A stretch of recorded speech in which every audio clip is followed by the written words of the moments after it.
Hey everybody, it's Ansel again, and today we're going to be building the Space65 CyberVoyager edition. But before we do that, let's take a quick word from our sponsor, PCBWay. PCBWay is your one-stop shop for keyboard prototyping needs. One of my favorite services from PCBWay is their flexible ability to CNC mill multiple kinds of metal with several options.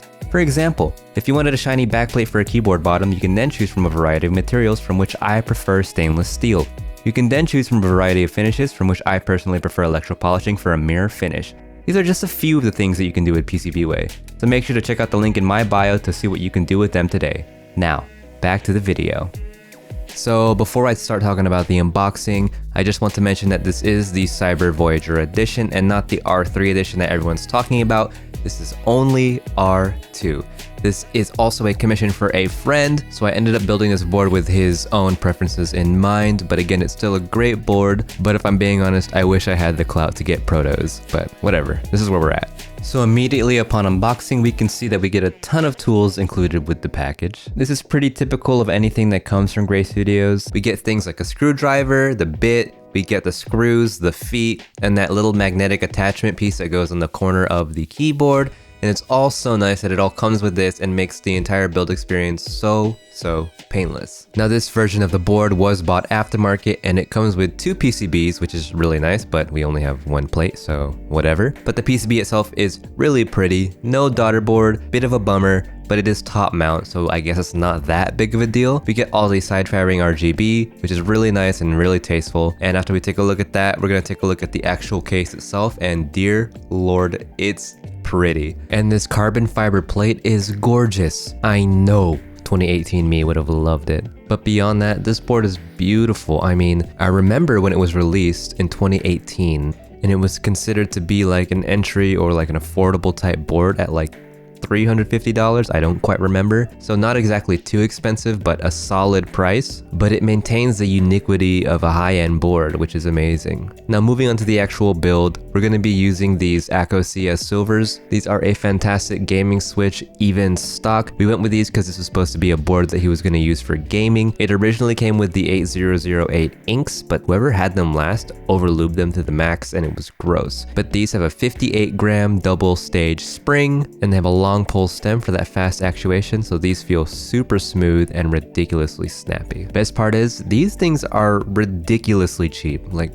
$30-ish for a full set, or maybe like 36, but regardless, they're super cheap compared to the competition. Soldering the board was also a breeze and everything worked out so cleanly and so nicely. Now taking a look at the actual case, we notice that the anodization isn't great. Yes, there's a lot of milling here and it's actually really well designed, but man, the ano is lacking a bit. There's quite a bit of streaking. The texture actually feels pretty nice, but the granularity isn't that great, almost to the point where it can look a little bit dirty. But even so, I don't consider this to be a bad ano. It's just that it's not a particularly good one either. So when you end up comparing it to other boards in this day and age, this ano just doesn't really hold up in comparison. It's still pretty good, but again, it's just not that great. Now in regards to the final assembly, the whole thing is a bit finicky. Yes, there's only a few screws holding it together and the top mount is easy enough, but that middle badge piece is just a little bit fiddly with the whole USB going on, and the fact that we don't get a daughter board is kind of annoying. So unfortunately, the build process isn't the best, but it is very manageable and I don't think many people would have too much trouble.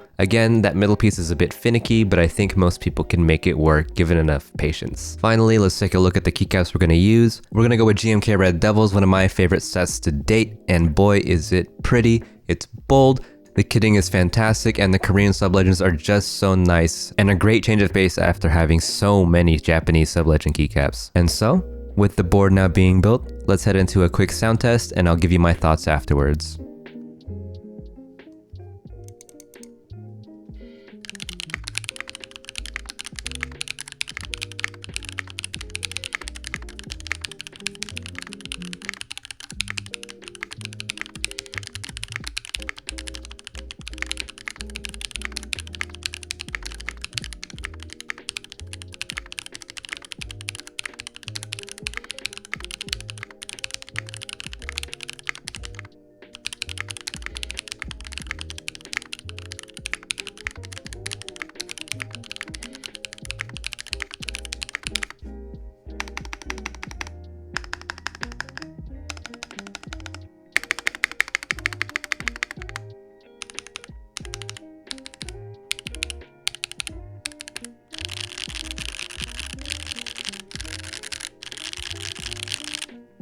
So what do I think of the board? Well, we got the board built for about 500, but once you calculate for the extras that were included in this bundle, we got the board for around, I would say $400-ish, maybe a little bit less, a little bit more, but let's just say 400. I don't know if the board is worth it for that price, but it's not egregious. And while the board doesn't necessarily cater to my own personal preferences, I could totally see why someone would like it. In fact, with the way that it's built right now, I actually do like it. It's not hitting every single little spot for me, but from a sound perspective, it's definitely pleasing. A bit hollow, but it still maintains a sense of fullness despite being so high-pitched with these particular switches. From a feel perspective, it's pretty stiff, and that's just to be expected with a full plate, especially carbon fiber and top mount, whatever. That's just preference at the end of the day, but of course, if you do want something soft, it's going to be very difficult to get that out of this board. But from a visual perspective, it's actually one of my favorite looking boards. The right blocker is tasteful, the RGB is also tasteful, and you can choose quite a few effects for it. I just went with red to match the keycaps, but it's an incredibly unique looking board, and I can see why it was so coveted back in 2018-2019. I can't think of very many boards, even within the high end, that do as good of a job as this one in regards to successfully executing an aesthetic or style as well, nor as unique as this one. Bauer does come to mind as a board with as good execution in that regard, but at the Space65's price point, whether or not you like its aesthetics, you cannot deny the things that this board brings to the table in regards to aesthetic. But again, in regards to downsides, yes, it might be pretty,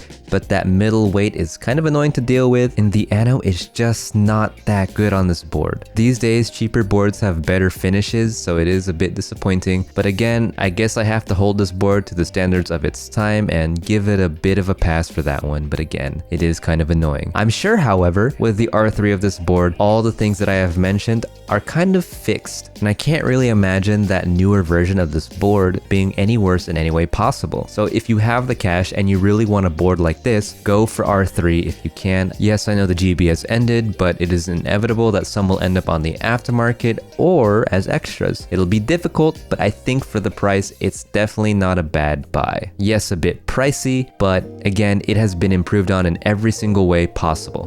But yeah, that's it for the video, guys. Thank you guys so much for watching. Really appreciate you. Hope you have a great day, and I hope to see you next time. Peace.